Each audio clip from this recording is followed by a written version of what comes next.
The atlanto-occipital and atlanto-axial joints. So first, before that, we will describe the competency, contents of vertebral canal. So here you are seeing atlas, that is the superior surface of atlas, where you can see the facets for the occipital condyles,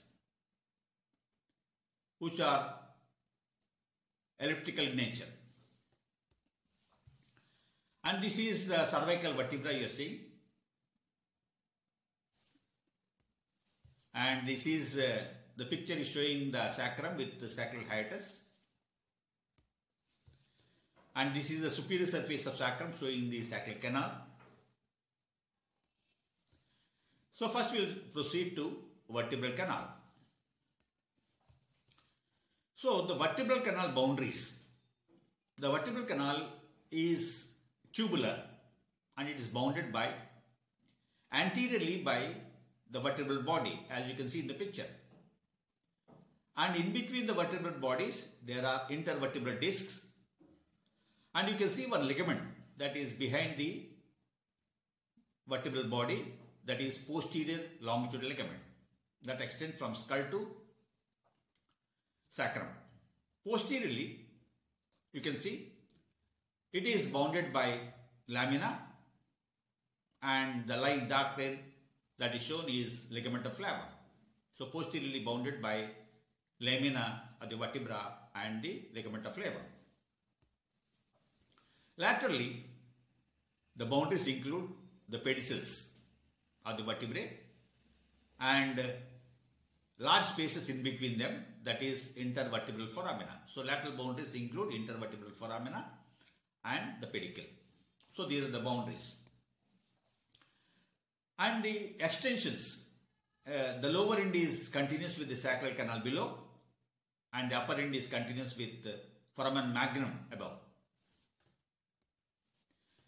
And the picture showing the sacral hiatus through, and it contains only the coccygeal nerve. So that is sacral hiatus.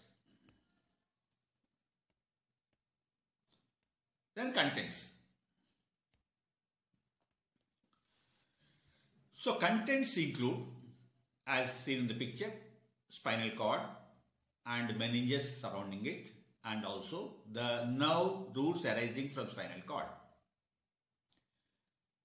And there is a bony wall that is shown, that is the vertebral canal, and it is separated from the dura mater, that is meninges, by a space called epidural space. And the epidural space will be containing the following structures. So it includes, epidural space has, as shown in the picture, loose connective tissue, fat which is abundant posteriorly, and veins form a plexus that is called as internal vertebral venous plexus, and that is present in the anterior part of the epidural space.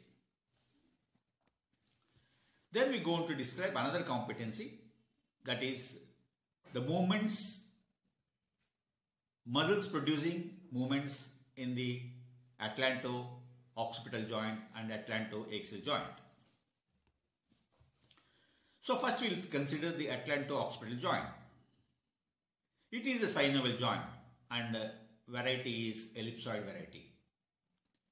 The articular surfaces include above convex occipital condyles.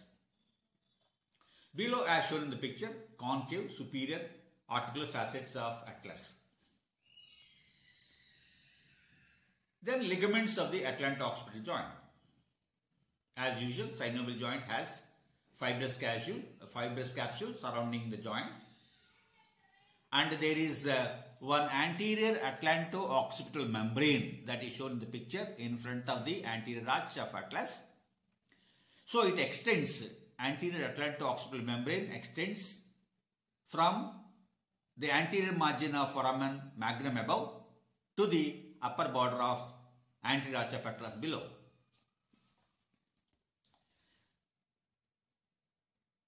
anteriorly, and it also strengthens. Anteriorly, it is further strengthened by extension of the anterior longitudinal ligament as shown in the picture. Laterally, it is continuous with the anterior part of capsular ligament. Then posterior-atlanto-occipital membrane. As seen in the picture, it is attached to the posterior margin of foramen magnum above and to the upper border of posterior arch of atlas below. That you can see.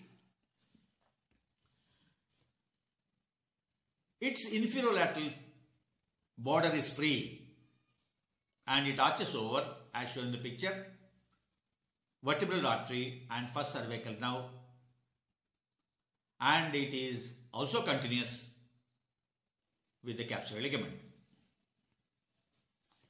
Blood supply of the atlanto-occipital joint is by vertebral artery, nerve supply is by C1 nerve. The movements, this ellipsoid joint, it is biaxial joint. So in one axis, that is in transverse axis, there is flexion and extension that results in nodding of head, this movement, and lateral flexion in the anteroposterior axis, that is lateral flexion. Then atlanto-occipital joint. Muscles producing movement. Flexion is produced by longus capitis, rectus capitis anterior.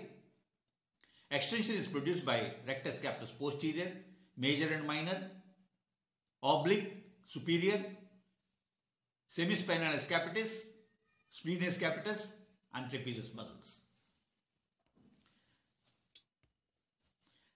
And the muscles producing lateral flexion include rectus capitis lateralis, semispinalis capitis, splenius capitis, sternomastoid, and trapezius. And this is the inferior surface of atlas, where you can see the facets are round in shape. And this is the superior surface of axis vertebra. Again, you can see they are oval, facets are round in shape, and in between the facets, the body of axis has one projecting process upwards that is called as dens. That is tooth-like projection. Dens are odentate process. Then atlanto-axial joint comprise of a pair of lateral atlanto-axial joints. These are plain joints between the inferior facets of atlas and superior facets of axis. Median atlanto-axial joint, it is a pivot joint between the dens or odentate process and the anterior arch, and by transverse ligament of the atlas that is shown in the picture, that is transverse ligament. Lateral atlanto-axial joint ligaments. Ligaments include capsule or around the joint.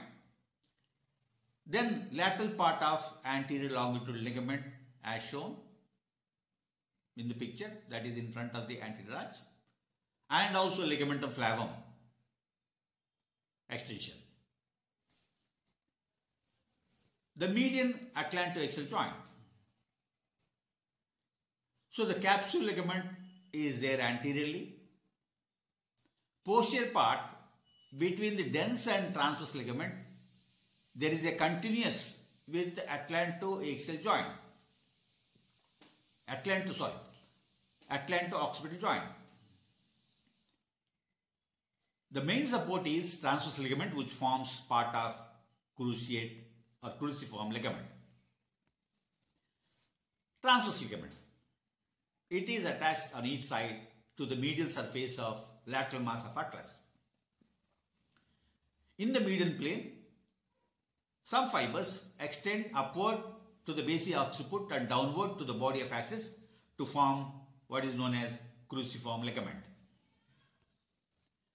Movements of atlanto-axial joint. All three joints produce rotatory movement around vertical axis, that is no movement of the head, as we say no. Muscles producing movement are rectus capitis posterior major, oblique inferior, splenius capitis of one side along with sternomastoid of the other side. Thank you.